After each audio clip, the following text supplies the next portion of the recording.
Señoras y señores, bienvenidos a la hora 22. Gracias por estar con nosotros. Abinader Fortunato y un servidor compartirán en esta ocasión un conversatorio interesante.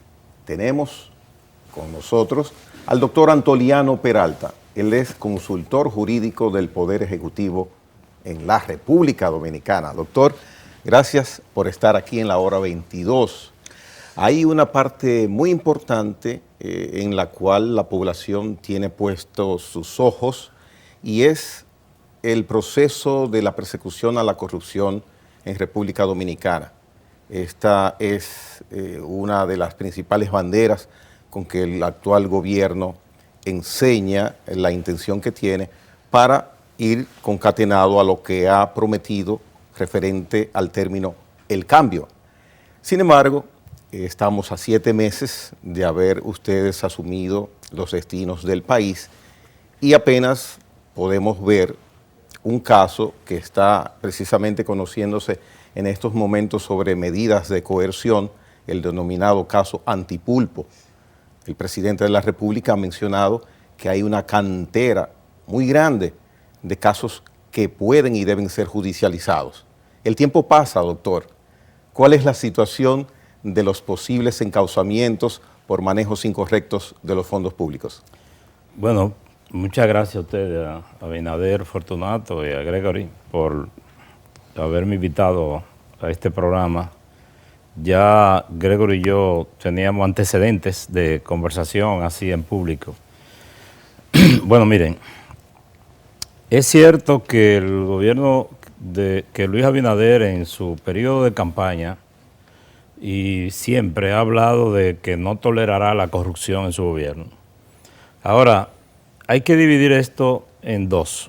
Una cosa es la prevención de la corrupción, que está en manos del jefe de la administración pública, ¿verdad?, en el Poder Ejecutivo, y otra cosa es la persecución de los actos punibles que tengan que ver con la apropiación de fondos públicos de manera indebida.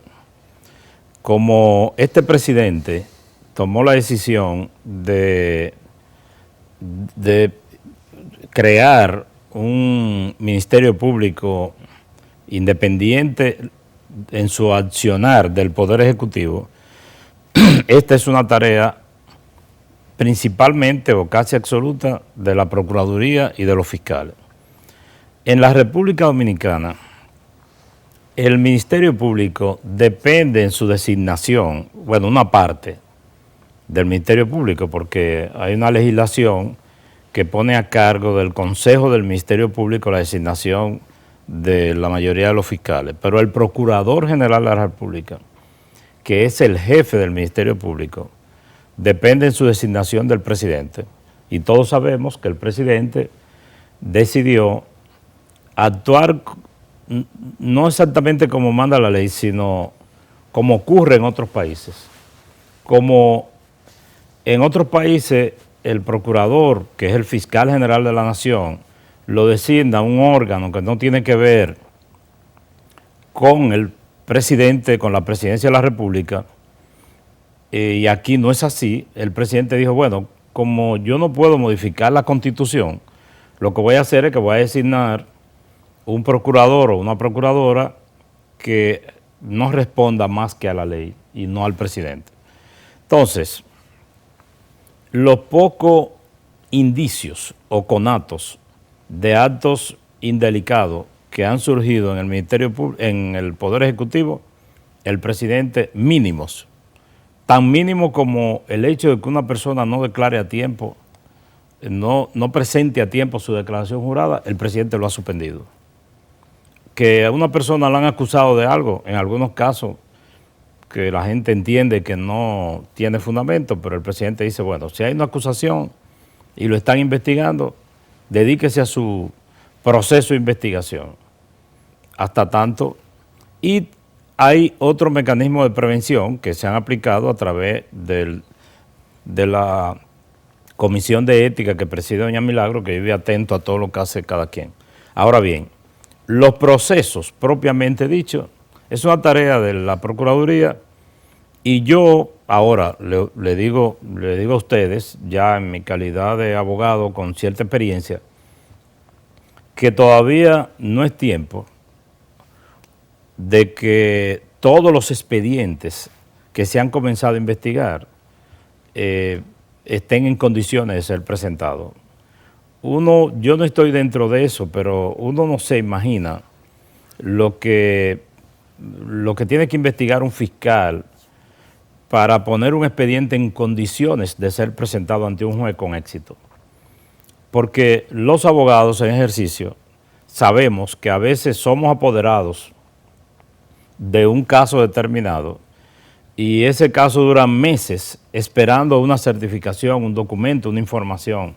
Ahora se trata, aparentemente, de dinero que han sido distraídos posiblemente por antiguos funcionarios públicos, y generalmente la gente que hace esto no tiene ese recurso, esos patrimonios a la vista de todo, ¿no? Sino que lo esconden y lo disfrazan de tal manera que buscarlo es un proceso. Doctor, mire, hay una parte significativa de la población dominicana que confió en que esas situaciones por lo menos fuesen encaminadas hacia la justicia. Entonces, con las palabras que escucho de usted en este momento, deduzco que hay un poder entonces discrecional por parte de la Procuradora General de la República o de la Procuraduría General de la República para encaminar hacia la justicia X o Y caso donde pudiese haber habido actos de corrupción. Entonces, esa población que espera enjuiciamientos, planteamientos, acusaciones, estaría entonces ante la presencia de una decisión del presidente en la cual se desliga de la voluntad política para encauzar las personas que pudieron haber hecho actos delictivos y lo deja y lo repito, a la discreción de una persona. Recuerde que yo dije que la instrucción que tiene el Ministerio Público es de no responder más que a la ley. Pero actuar. Pero claro que sí, tiene el mandato expreso de perseguir el delito en sentido general, sea de origen político, administrativo, como delito común, y no responder a más orden, a más disposición que la que el código le impone. Entonces, no es discrecional, porque no es discrecional el cumplimiento de la ley, ni el cumplimiento del deber. El que no lo hace, peca de omisión. O sea, un funcionario puede no cumplir con su deber. Por ejemplo, yo mencioné ahora la declaración jurada. Hay personas que no la hicieron a tiempo y hay gente que no la ha hecho, pero eso no es discrecional. Claro, hay una gran parte de personas que no hicieron su declaración jurada, que son funcionarios electos, que el presidente no los puede suspender ni sancionar. Ellos no lo han hecho porque están violando la ley, eso no es discrecional. La Procuraduría debe actuar frente a denuncias, a querellas, al rumor público. Debe actuar. Ahora, si no actúa, ya eso la historia lo juzgará. Ya, muy bien.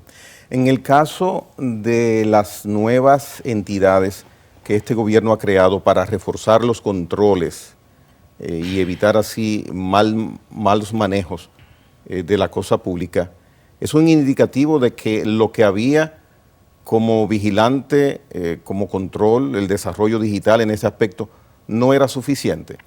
Obviamente que ni era suficiente ni se cumplía. Ahora, por ejemplo, el presidente ha dispuesto la designación de unos funcionarios que se llaman oficiales de cumplimiento, que deben estar adscritos a los comités de compra y contrataciones de las principales instituciones del Estado, por ejemplo. ¿Qué características debe tener esa persona, ese cargo? ¿Abogado? ¿Auditor? No, puede ser abogado, pero puede ser también una persona experta en asuntos financieros. Ya. Sí, que son unos vigilantes. ¿verdad?, vigilantes de que las cosas se hagan de conformidad con la ley. Y hasta el momento, independientemente de lo que, de algunos rumores que se ponen siempre a circular, ha habido una apego al cumplimiento de la ley de compra y contratación en las operaciones de compra y contrataciones públicas. Y cada vez deberá ser más. Incluso en este momento se está trabajando en un anteproyecto de ley para reformar la ley de compra y contrataciones para hacerla más rigurosa y más efectiva. Muy bien. Siguiendo esa misma línea, doctor, que le decía a Gregory sobre el tema de la corrupción, el presidente de la República designó una comisión presidencial o por decreto de abogados para conseguir una parte o tratar de conseguir una parte de una inmensa cantidad de millones de pesos que se han robado la administración pública. ¿Cómo va esa comisión? Hay sectores que la han valorado y hay otros que no. Pero ¿cómo va el trabajo de esa comisión? ¿Qué ha podido hacer? ¿Qué información tiene la Consultoría Jurídica del Poder Ejecutivo en esa parte? Sí, el presidente dictó un decreto instruyendo a la consultoría que reclutara un equipo de abogados para que en definitiva son 5 abogados coordinadores y que estos a su vez subcontrataran los abogados que consideraran de lugar. Cada uno de esos 5 tiene un equipo de 5, de 4, de 6. El caso es que hasta este momento son 40 abogados en total. Esos abogados son multidisciplinarios.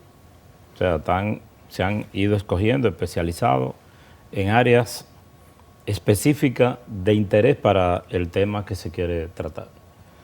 Tienen un coordinador que al licenciado Jorge Luis Polanco, que es un abogado penalista muy conocido de Santiago, pero que tiene un amplio ejercicio aquí en Santo Domingo.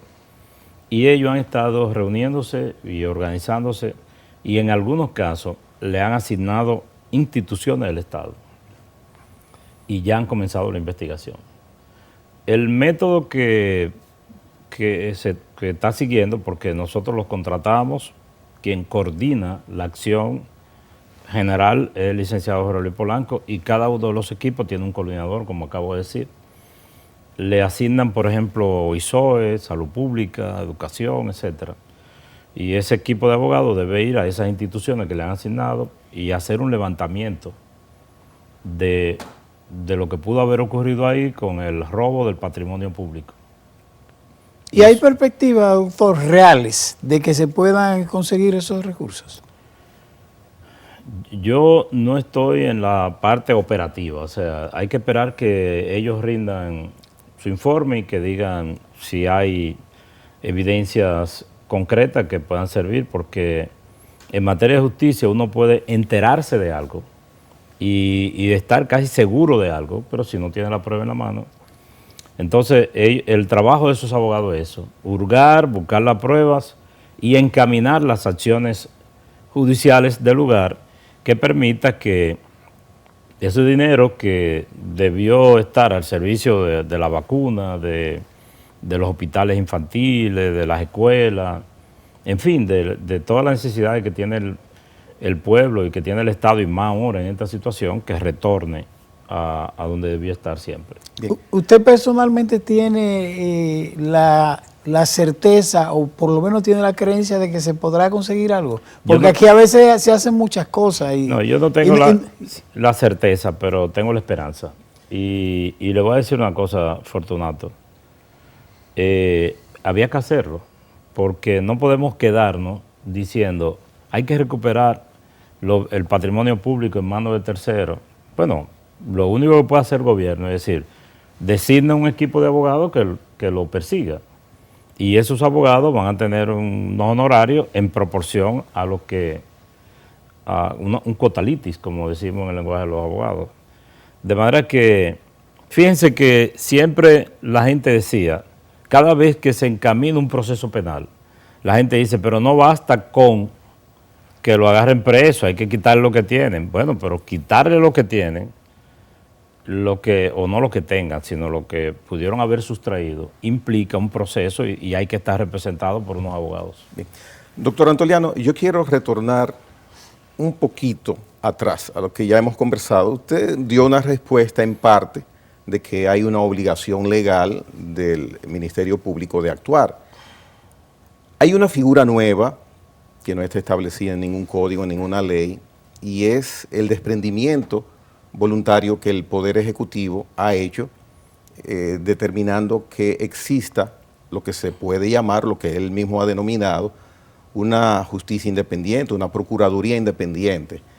Esto puede ser sinónimo de crear, literalmente hablando, una isla de poder, también en el mejor sentido de la palabra, porque si no hay vasos comunicantes directos, si no hay una comunicación, puede ser horizontal, por supuesto, si se quiere igualdad, no se quiere injerencia, entre el Poder Ejecutivo y su subalterno, que es el Ministerio Público, pone a uno a pensar, y ahí vuelvo a repetir la parte discrecional, de lo que decida ese Ministerio Público, si no tiene ninguna responsabilidad en responder directamente mandatos de quien es en la ley su superior inmediato.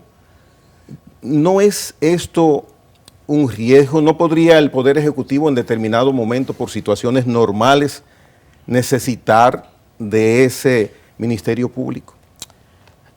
Hay otros países donde el presidente no tiene nada que ver con el Ministerio Público, y el presidente Abinader aspiró desde su programa, de su propuesta de gobierno, que existiera un Ministerio Público que fuera independiente, que incluso un Ministerio Público que dentro de su papel de fiscalización, que lo tiene por mandato constitucional, lo fiscalizara a él y a sus funcionarios. Pero él quiere que ahí eso... está el Congreso. Sí, no, al Ministerio Público no escapan, bueno, para algunos fines, ¿verdad? Pero cuando yo digo fiscalización, quiero decir en el plano de penal, la violación a la ley penal. Entonces, este presidente, que realmente es el verdadero presidente atípico, quiere que los fiscales estén pendientes de la conducta de sus funcionarios, pero él quiere que esos fiscales no sean dependientes de él, que sean independientes, que no sean dirigentes del PRM, que no sean de su círculo político. ¿Se buscará una modificación para que esto sea estrictamente por mandato de ley? Yo he hablado varias veces de eso. El propósito es que esto se convierta esté consagrado en la Constitución, porque alguien me preguntaba en estos días, ¿por qué si se puede designar un fiscal, un Ministerio Público independiente, hay que modificar la Constitución? Y yo decía, bueno, porque no siempre va a ser Luis Abinader el presidente.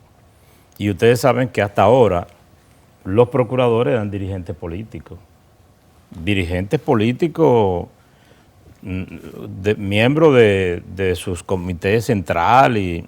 De todos los gobiernos y de todos los partidos. Entonces, eso puede no ser malo, eso puede ser una modalidad, o sea, puede ser, como dice Gregory, que el procurador sea un dirigente político que responda al presidente, que despache con él. El procurador es un subalterno del presidente. En este caso, la procuradora es una subalterna del presidente y tiene que responder a él en el plano administrativo. Ella tiene que rendir cuenta de lo que hace con los fondos, cómo se maneja y todo. Y como la Procuraduría tiene el control, por mandato de la Constitución, del sistema penitenciario, si van a construir una cárcel, todo eso hay que coordinarlo con las autoridades del Poder Ejecutivo, Obras Públicas, el presidente, etcétera. Ahora, lo que el presidente quiere es que su función de fiscal la haga de conformidad con lo que dice la ley y sin tener que consultar al presidente de la República ni a la consultoría jurídica menos. Bien, vamos a una pausa comercial. Retornamos en breve con el consultor jurídico del Poder Ejecutivo, el doctor Antoliano Peralta.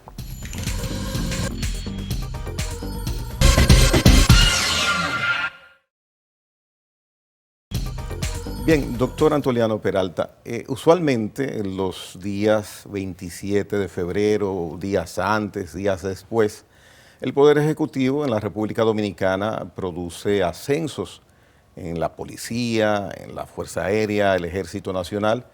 Esos ascensos, este año por situaciones de pandemia, ¿están en stop o hay ascensos próximamente?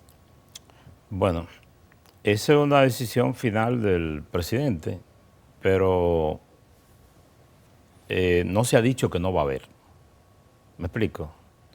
No se ha dicho que no va a haber y hay recomendaciones de ascenso, que siempre los funcionarios y gente que también se propone, y todo eso, muchos de esos casos se maneja a través de la consultoría, que no es una función de la consultoría, pero los funcionarios que tienen militares bajo su dependencia mandan listas a través de la consultoría y los mismos militares mandan listas, pero no se ha dicho que no va a haber ascenso, pero hasta ahora nosotros que somos los que elaboramos el decreto no nos ha llegado lista de ascenso. El Código Penal de la República Dominicana necesita una actualización, una revisión. De hecho, ya hace varios años en la Cámara de Diputados fue aprobado este proyecto de reforma del Código Penal. Sabemos que la situación de las tres causales tiene una especie de torniquete, de embudo que no permite la salida de esta esperada renovación de esa pieza tan determinante en un aspecto preponderante para la seguridad inclusive de la ciudadanía. ¿Qué se vislumbra? Tres causales y Código Penal independientes uno de otro o para cuándo, como se dice? Bueno, la consultoría jurídica del Poder Ejecutivo designó un equipo de abogados para darle acompañamiento a la Cámara de Diputados, que es donde se está, en la Comisión de Justicia de la Cámara de Diputados, donde se está discutiendo el tema del código. Y se está discutiendo el código como se suele hacer, artículo por artículo, se van aprobando se aprueba este se modifica, etc. Y en eso están. Es una revisión a lo ya aprobado. Una revisión al código aquel que se aprobó y que el Tribunal Constitucional declaró inconstitucional. Entonces, sobre el tema de las causales, todos sabemos que el presidente ha dicho que está de acuerdo, lo dijo hace mucho. Yo estoy de acuerdo con la separación. O sea, con que ese tema del aborto y las causas se conozca en una ley particular, porque el sistema de justicia y la persecución del delito aquí precisa de un nuevo Código Penal. Este tema del aborto es objeto de interpretación por los constitucionalistas. Unos dicen que las causales inconstitucional, otros dicen que no. Entonces, no es la primera vez que en el ambiente jurídico se suscita una discusión sobre si esto es constitucional o no. Eso, para los abogados, eso es rutina, no obstante la trascendencia de este tema. Pero como eso es una discusión que puede terminar otra vez en el Tribunal Constitucional, yo preferiría, para buscar una salida práctica, que este tema, objeto de la discusión de las causales, se conozca en una ley separada, y creo que la Cámara de Diputados anda en esa misma línea. ¿Esa sería la posición del gobierno a la que usted plantea? No, esa es la mía. Ya. Esa es la mía. El gobierno ha dejado eso en manos de la Cámara de Diputados, pero yo, aparte de consultor jurídico, soy un ciudadano que pienso y tengo mis opiniones, y la opinión mía es que estoy de acuerdo con que se separe.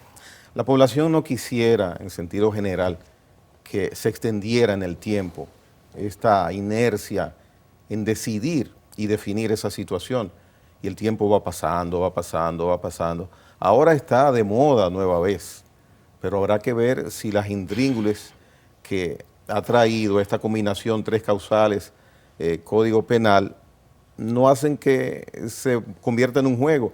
Lo vamos a hacer separado, lo vamos a hacer bueno, la Cámara de conjunto. Diputados en un momento dado se planteó hacerlo separado. Yo pienso que nos convendría sacar el código, porque no, el aborto o no, no es el único tema de interés para la gente. Es Por un tema de supuesto. mucha importancia, pero hay muchas cosas importantes. Entonces, como ese es un tema controversial y jurídicamente controversial también, no social, sino jurídicamente controversial, que pudiera parar otra vez en una sentencia del Tribunal Constitucional, pues saquemos el código. Es como yo lo veo. Doctor, sin embargo, el gobierno tiene una situación pesada con las iglesias en contra, empezando por la jerarquía de la Iglesia Católica y prácticamente toda su comunidad, pero también están los protestantes. Hay un tema ya no solo de salud y de visión de Estado de gobierno, sino también el tema religioso. ¿Cómo va a lidiar el gobierno eso? Sobre todo con la postura del presidente Abinader, que lo prometió en campaña y se expresó sobre el tema. El presidente es católico, militante. Y incluso yo soy católico. Ahora, como la mayoría de los dominicanos, ¿verdad? Tengo entendido que todavía aquí predomina la religión católica. Y dentro de la gente que nacieron en el catolicismo, hay una parte que es practicante, que va a misa, que comulga, etc.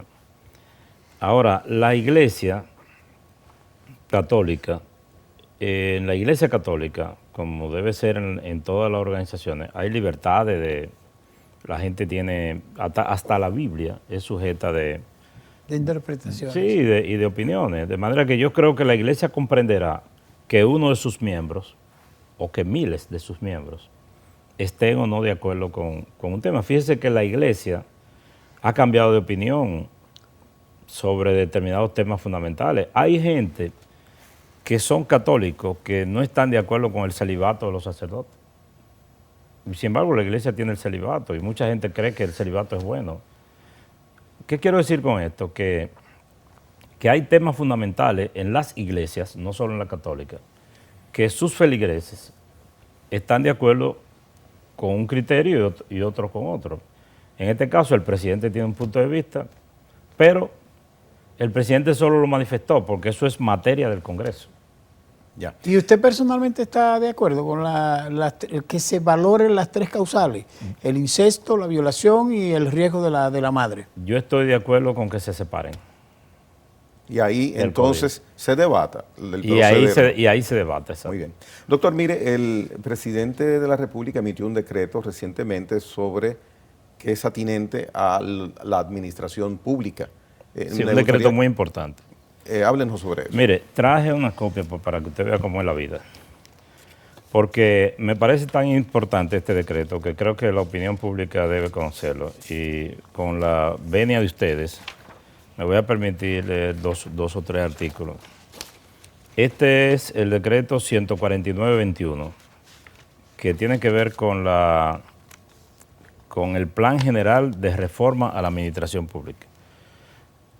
Se aprueba el Plan General de Reforma y Modernización de la Administración Pública, cuyo propósito es incrementar la capacidad del aparato administrativo para generar valor público, fortalecer la transparencia y el cumplimiento regulatorio, garantizar el acceso a derechos, mejorar el gasto administrativo, incrementar la calidad de los servicios públicos e impactar positivamente en la calidad de vida de los ciudadanos.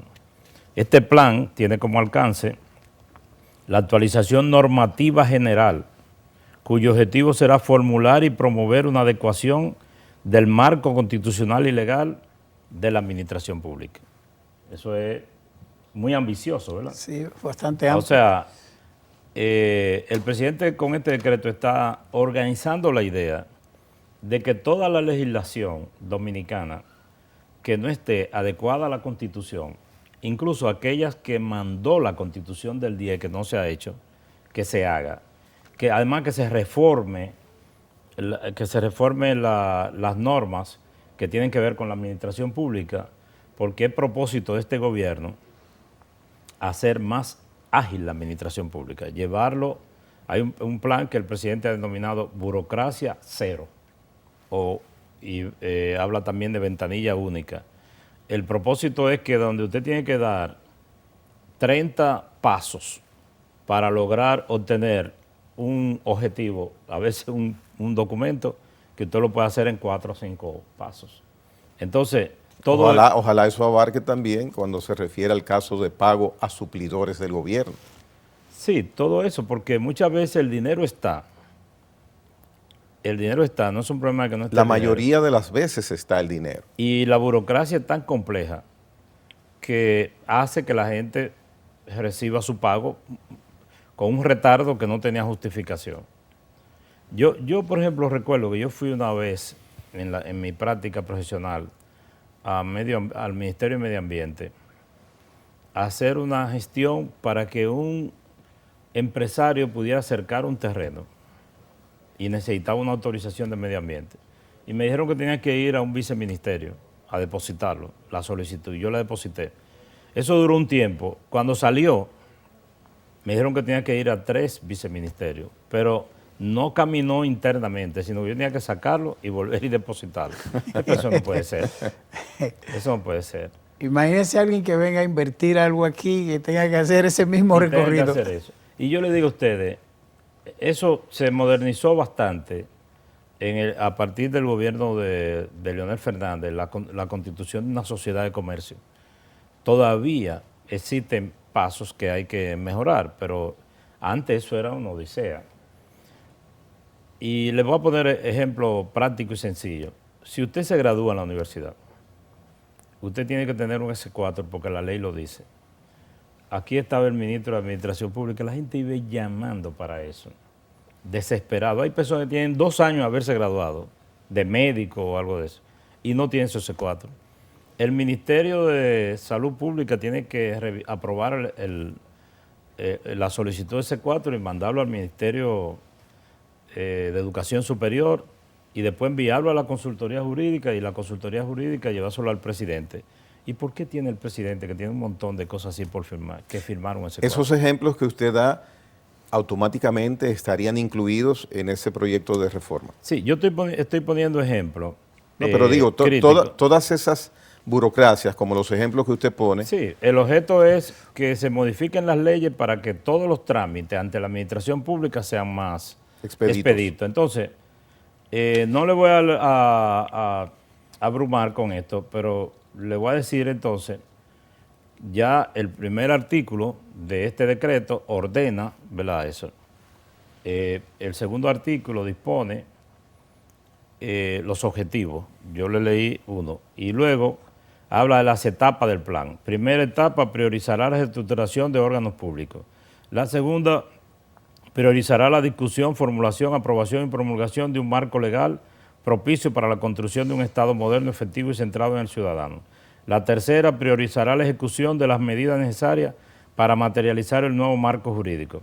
Entonces, finalmente, esto estará coordinado, este plan, con el propósito de que coordine la formulación y ejecución del Plan General para la Reforma y Modernización de la Administración Pública. Queda integrada la Comisión de Reforma y Modernización de la Administración Pública de la siguiente manera.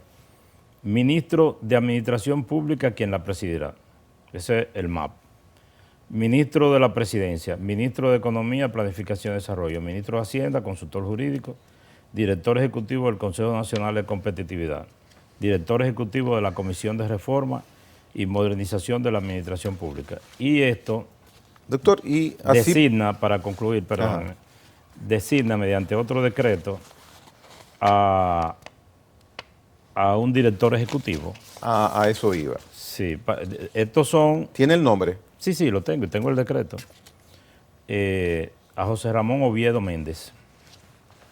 Tengo entendido que es un sociólogo. Por un momento pensé que quizás una opinión, a menos que el director ejecutivo tenga la suficiente autonomía, autoridad y presteza para llevar a cabo esta encomienda tan delicada y tan necesaria, de que pudiese haberse creado un organismo específico para esa aplicación del decreto mencionado. Bueno, este es un órgano, pero con miembros ex oficio. Además, le sale más barato al gobierno. Ya, Entonces, los directores, el director del MAP son miembros ex oficio de... sí, todos los que mencionamos ahí son miembros, bien, miembros ex bien, oficio, porque bien. son funcionarios y son honoríficos. Bien. Usted sabe que un gobierno dirigido por un libanés tiene que buscar la economía. Mire, eso... Que le voy a regalar la cosa. Le agradezco mucho esta noche, le prometo que me comprometo a pasarle la vista con atención a ese caso.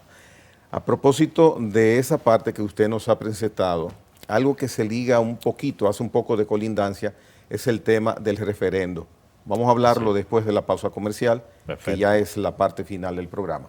Con el doctor Antoliano Peralta regresamos en unos instantes.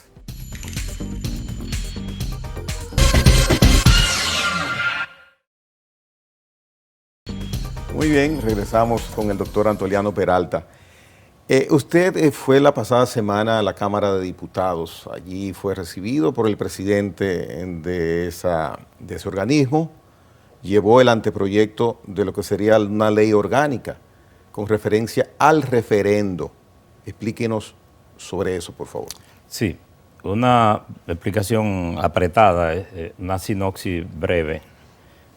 La Constitución de la República, ese es un ejemplo de lo que decíamos ahorita, de leyes que esa Constitución manda a que se elaboren y que no existen, no se han aprobado. Entonces,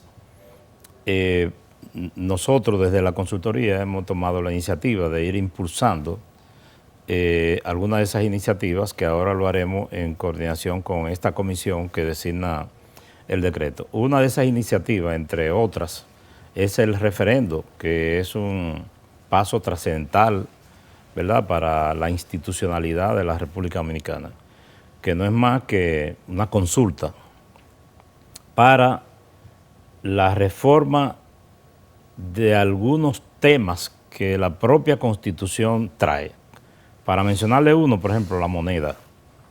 No es posible cambiar el peso dominicano con una simple reforma a la Constitución, sino que esto debe estar precedido de un referendo. Ahora bien, tiene que haber una ley que lo organice. Tiene que haber una ley que lo organice. Le voy a poner otro ejemplo.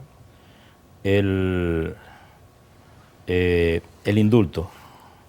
Hay una ley que la Constitución le da potestad al presidente para indultar, pero no es indultar como el presidente quiera, tiene de conformidad con la ley, pero la ley no existe.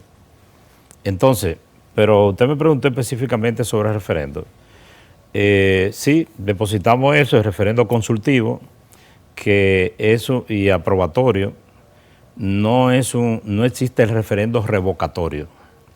Ya. O sea, ese referendo no puede servir para revocar el mandato constitucional, por ejemplo, de un funcionario electo.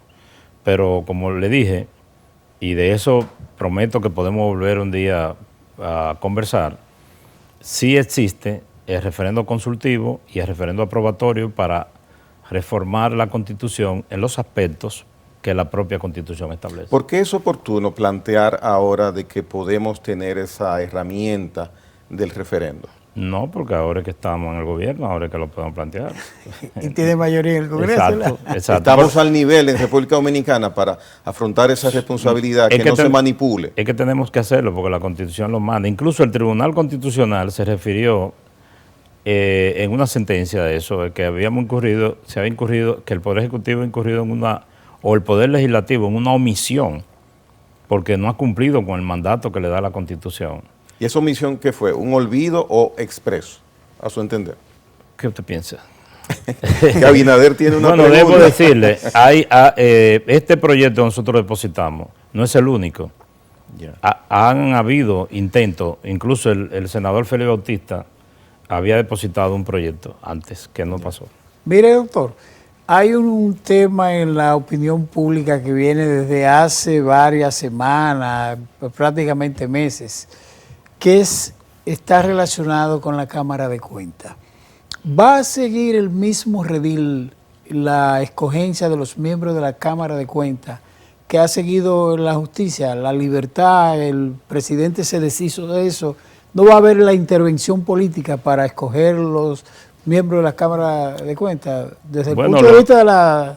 Una de las cosas que hemos criticado nosotros, que criticamos en la campaña y que el presidente incluso casi en su penúltimo discurso se refirió, es bueno, en sentido general, Abinader, la politización de esos órganos de regulación y de vigilancia, de la transparencia, de la administración pública, es un vicio que nosotros queremos erradicar. Tenemos por lo menos como una aspiración. O sea, los ministerios públicos, la justicia, la Cámara de Cuentas, la Junta Central Electoral, el Tribunal Superior Electoral, todo eso en ese órgano que actúen de manera institucional y sin cumplir mandato de nadie. Pero se va a desprender el presidente, su designación y todo. Pero claro que sí. Usted verá que ahí no va a haber ningún dirigente del PRM, apuéstelo. Y le voy a decir... Con las buenas calidades de la gente que han podido exponer. Hay personas que han expuesto que no son dirigentes políticos de ningún partido. Fíjese que yo le voy a dar una prueba, una muestra de por qué eso va a ser así. En la escogencia de la Cámara de Cuentas que terminó ahora en febrero, esa que se está sustituyendo. Que casi está presa, digo una parte. Bueno, un dirigente del PRM se inscribió como aspirante y lo iban a someter al Consejo de Disciplina por iniciativa del entonces candidato Luis Abinader. ¿Por qué, doctor? Bueno, porque... ¿En qué parte ese dirigente del PRM no cumplía o estaba impedido orgánicamente en su partido de postularse? Porque el partido había desarrollado esa línea y había instruido que sus dirigentes no participaran como aspirantes a esos órganos. Por ejemplo, a mí me propusieron para miembro de la Junta Central Electoral y el presidente Abinader dijo que no. El entonces candidato Abinader dijo que no, que no estaba de acuerdo. Y mire que él tomó la decisión de designarme en una posición en su gobierno de cierta trascendencia. O sea que la posición de él, eso demuestra que su actitud es honesta y que es sincera, que no era una posición de campaña. Mire, perdón, Gregory. No, le iba a preguntar, saliendo del tema de la Cámara de Cuentas, ¿qué va a hacer la República Dominicana al margen de la designación que hizo el presidente del doctor Emanuel Esquia Guerrero? Pero ¿qué va a hacer con el atraco del peaje sombra? Digo el atraco porque el gobierno va a tener que pagar este año, tiene que prever casi 5.000 millones de pesos con un contrato que tiene amarrado al gobierno del Estado Dominicano. Como dijo el presidente, con el infame peaje sombra, dijo en su discurso. Ese fue el adjetivo. Bueno, ustedes lo vieron. Él contrató una consulta de la oficina de Emanuel Esquia para a partir de ahí el gobierno tomar una decisión. Y esa consulta no se ha producido todavía. Si el presidente tiene el interés, por ejemplo, de rescindir un contrato y pide una opinión a la consultoría o contrata una opinión externa, que es muy común, y esa opinión le dice ese contrato no puede ser rescindido por esto y estas razones legales, bueno, se queda como una aspiración.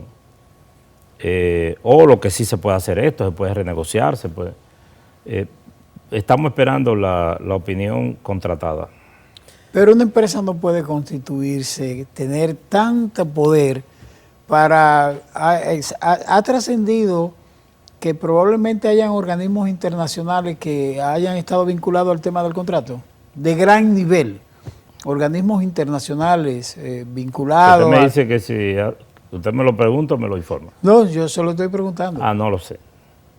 Doctor, con respecto a la Cámara de Cuentas, la moral de esa institución en estos momentos está muy devaluada.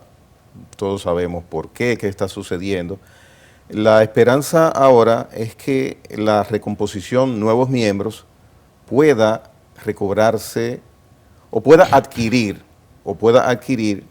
un renombre ético ese organismo, y en ese sentido me gustaría saber el gobierno en qué parte puede contribuir a eso, porque es la espina dorsal de la vigilancia de los fondos públicos ese organismo que hoy lamentablemente está alicaído moralmente?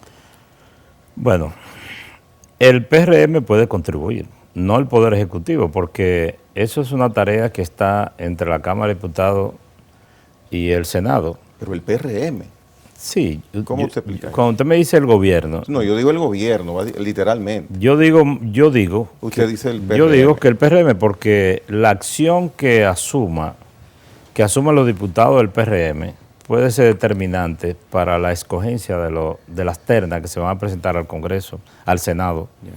Y el Senado, que está dominado mayormente por el PRM, al final tomará la decisión de esas ternas, escoger a quien ellos entiendan. Entonces, eso es una conducta que se le puede atribuir al PRM, ¿verdad? Ahora, el gobierno como tal, el Poder Ejecutivo, yo dudo de que participe en eso. La actual composición de la Cámara de Cuentas en un momento determinado indicaba que lamentablemente no podía haber hecho ningún trabajo eficiente como se requería porque no había recursos. Bueno, yo no creo que todo haya sido falta de recursos. Pero no, yo digo en lo pasado, igual que la canción lo menciona, me refiero a de ahora y y en el porvenir. El gobierno debería o debe estar claro de que para hacer el trabajo gigante, el megatrabajo que debe hacer de auditar, de chequear, de hacer expertise en todas las instituciones del Estado, eso conlleva una inversión de grandes recursos económicos y humanos. Sí, Gregory, yo creo que la Cámara de Cuentas no hizo nada por desidia, por negligencia y quizás por compromisos políticos, tal vez. Ahora, estoy convencido de que la Cámara de Cuentas necesita mejor presupuesto.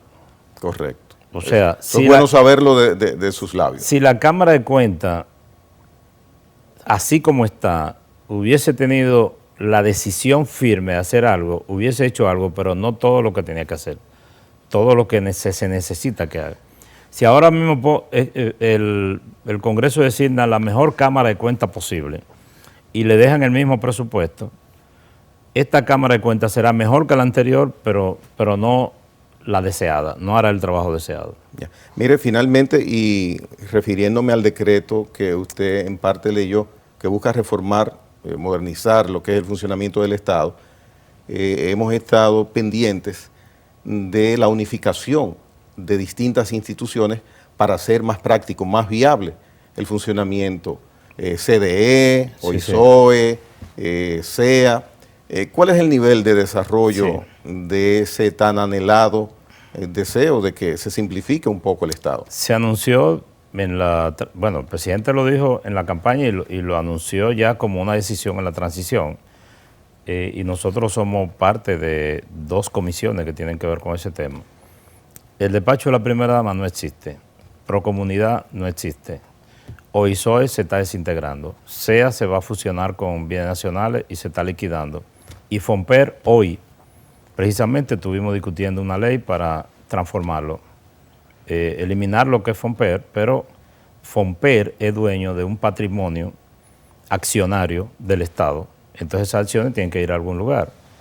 La idea es crear una especie de tenedora, administradora, una entidad que administre esas acciones, pero que no administre los fondos, que los fondos vayan a la cuenta del Estado. Ya. Doctor, usted no se puede ir de aquí sin darle una esperanza a una parte de cientos de empleados, de ex empleados de la administración pública del gobierno. Miles, en distintas instituciones que han tenido que salir. Se produjo una situación muy difícil el 8 de marzo frente a Palacio con una señora que se desnudó porque no se le habían dado sus prestaciones. ¿Qué esperanza puede sentir la gente que ha tenido que salir del gobierno por una razón entendible? El partido que gana, eso ocurre aquí en Estados Unidos, Europa, donde quiera. Pero el tema, qué bueno que usted trajo la propuesta del decreto del presidente relacionado con la reforma, que creo que recoge parte de eso. A la gente se va a salir de ella, pero se le va a dar su dinero. ¿Cómo se agiliza eso? Un gobierno institucionalista ilegalista como este tiene que cumplir con la ley y pagar las prestaciones sin que nadie más se desnude. Pero dura mucho tiempo. El proceso es Toma en tiempo. medio de la pandemia. A veces el tiempo es mayor que lo que la desesperación de una persona sin recursos y sin empleo puede soportar. 4 meses sin pagar casa, sin comida. Ahí está en es, parte. Es una situación Es una difícil de situación manejar. Ahí difícil. está en parte lo que estipula el decreto que Sí, usted leyó. así es. Los recursos estaban disponibles en el Pero Ministerio de Obras el Públicas. proceso. Sin embargo, el proceso se dilataba y a la señora le dio calor. Ahora, tomen en cuenta, señores, que el mundo y el país está en una situación especial. Aquí estamos viviendo del milagro de una administración eficiente que maneja bien los pocos recursos que hay, pero recuérdense que todo está cerrado. Aquí no hay turistas, aquí no hay, los negocios están cerrados, los restaurantes están cerrados, las tiendas están, todo. Esto es, la suerte de este país es que nos agarró en manos de Luis Abinader esta situación. Muy bien, doctor. Sus palabras finales fueron muy explícitas. Le agradecemos sobremanera que haya estado aquí en la hora 22 con nosotros en este conversatorio. No, yo pensé que esto apenas empezaba. Verdaderamente pasó Sí. rápido el tiempo con el doctor Antoliano Peralta. Bastante versátil, bastante ágil y fresco conversar con él. Será hasta la próxima en la hora 22. Gracias.